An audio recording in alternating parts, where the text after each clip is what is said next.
If you remember earlier when we talked about team, we talked about brainstorming and we talked about nominal group technique, NGT.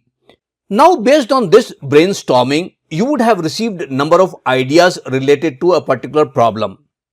But then how do you organize those ideas? That is done using affinity diagram. So affinity diagram is used to organize the large number of ideas into natural groups after brainstorming or after some open-ended interview or survey.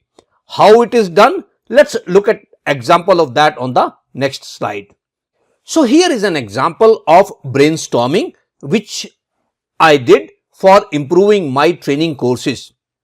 So I asked a number of people, what could I do to improve my online courses? So someone said that you need to add more quizzes.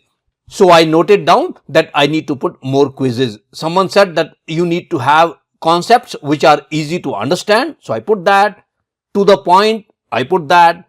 I need to have flashcards. So all these suggestions which I got as a part of brainstorming, I put that on a piece of paper, and that's what you see here. So there are number of ideas here, number of things which came out as a part of brainstorming. But then how do I deal with this?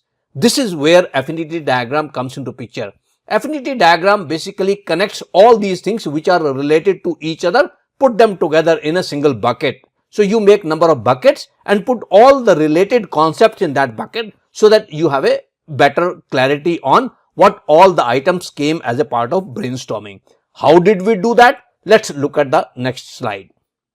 So all these ideas which came as a part of brainstorming, I basically classified into three main buckets. One was related to contents, second was related to convenience, third was related to the practice part of that. So as a part of content, I need to have better slides, I need to have better notes, I need to have detailed coverage, I need to cover the body of knowledge.